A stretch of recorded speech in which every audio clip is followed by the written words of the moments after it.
হুকুম মানতে হইলে আল্লাহ দেখছেন নি? আল্লাহ দেখছেন তো? দেখেন আল্লাহর কথা শুনছেন? আল্লাহর জবান থেকে আল্লাহর কথা শুনছেন? আল্লাহর কোনো ধমক শুনছেন? কিছুই শুনি। আল্লাহ দেখিও নাই, শুনিও নাই। রাসূলুল্লাহ সাল্লাল্লাহু আলাইহি ওয়াসাল্লাম আল্লাহকে দেখছে, আল্লাহর কথা শুনছে।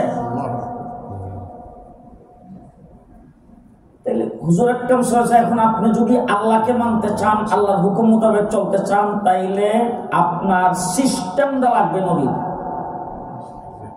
নামাজ কার হুকুম? আল্লাহর হুকুম। নামাজ পড়তে হইলে আপনাকে দাঁড়াইতে হবে কিনা? উযু লাগবে না তো? পাক লাগবে না তো? জায়গাটা পাক হওয়া লাগবে না তো? জামা পাক হওয়া লাগবে না তো? শরীর পাক হওয়া লাগবে না তো? শরীর পাক, জায়গা পাক, জামা পাক, সবকিছু পাক, এরপরে উযু লাগবে কিনা? লাগবে। এরপর আপনি নামাজে দাঁড়াইতে হবে। দাঁড়ানোর তো বিভিন্ন রকম সিস্টেম আছে, আছে না? এক ফাও তো কারণ যায়, আবার দুই ফাও দিয়ে এক ফাওয়ার উপর ভর করে এভাবে কারণ যায়। তাইলে দাঁড়াইবার কি তরিকা? নামাজ আল্লাহর হুকুম, আপনি দাঁড়াইবেন, দাঁড়াইবার তরিকা এটা কার? মুহাম্মদুর রাসূলুল্লাহ।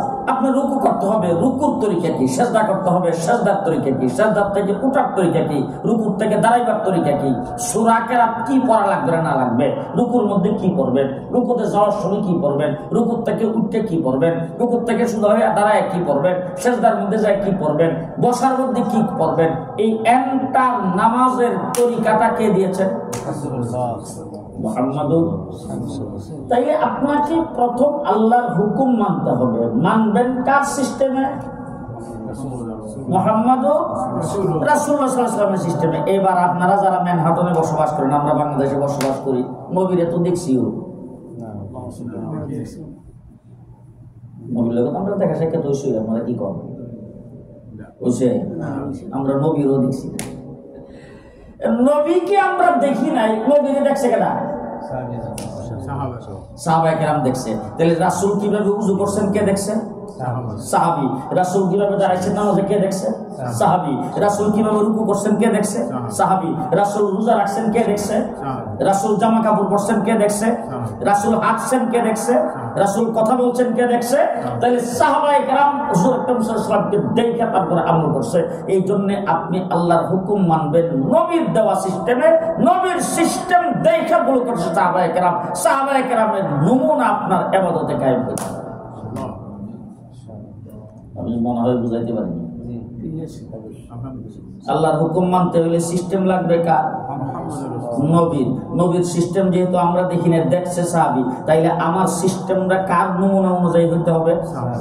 সাহাবায়ে কেরামের নমুনা। এই জন্য আল্লাহর হুকুম, নবীর তরিকা, সাহাবীর নমুনা, এই তিন জিনিস যার ভিতরে আছে সে সিরাতুল মুস্তাকিম আছে।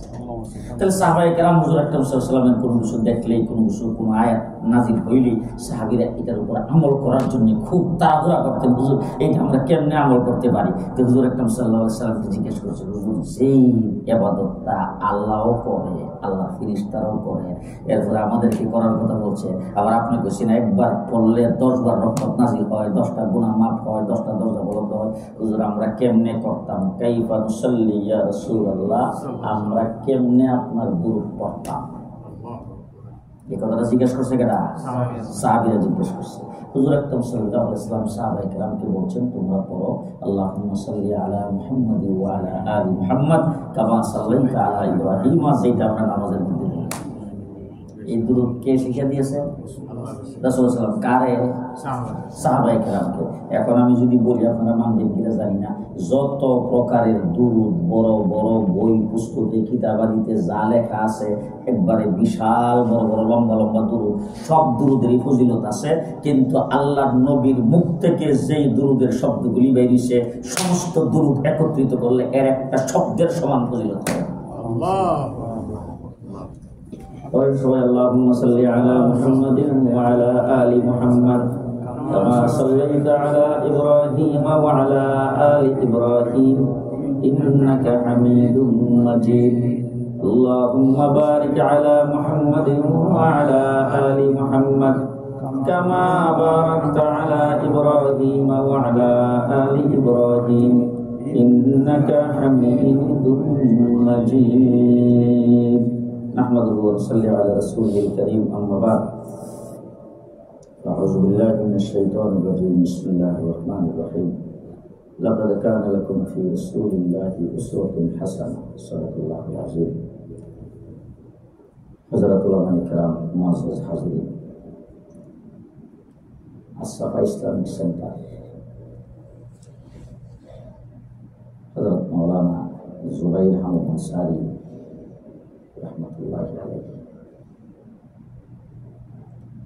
ওনার সঙ্গে একসাথে আসছি আজকে যখন আপনাদের ইমাম সাহেব যখন থাকেন যখন না থাকেন আমি যখন কিছুদিন মধ্যে সেখানে বসি বা ইমাম সাহেবের রুমে বসি আনসারী সব কোথায় বসতেন ওনার সঙ্গে একসাথে বসে খানা খেতে চোখে বাঁচতে আজকে আমি যে রুমে থাকি এই রুমে সাইডে একটা সিট ফালানো আছে আর একটা সিট আমি নিজে করে নিয়েছি বসে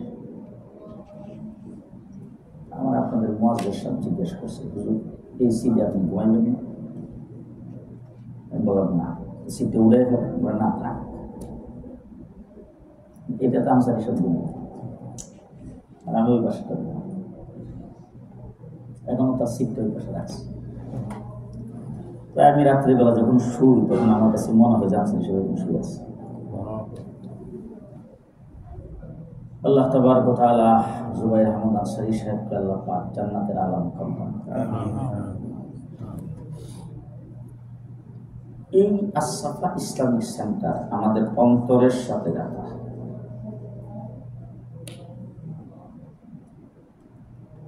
এটাকে আমরা আমাদের নিজের প্রতিষ্ঠান মনে করি এই জন্য কোথাও থাকি না তাই আরামও পাই না ইমাম সাহেবরা জিজ্ঞেস করেন কাল কয়েক জায়গায় গেছি বলে দর্শে খুব চাপায় রাত্রটায় কিন্তু থাকে ওই যে গেছি মিশিগান জায়গায় থাকছি 3 দিন এরা আমার জিজ্ঞেস করছে হুজুর আপনার কোনো প্রোগ্রাম আছে রবি ভাইয়ের কাছে জানছে কোনো প্রোগ্রাম আছে প্রোগ্রাম তো সামনে নাই হুজুর তাহলে টিকিট আমরা পিছাই দিই 2 দিন থাকে আমাদের এখানে প্রোগ্রাম শেষ আর দিলে আবার ওই জায়গায় ওখানে সারা ঘুমায় এই জায়গায় আসলে নিজের বাড়ির মতো মনে হয় আল্লাহ পাকের অশেষ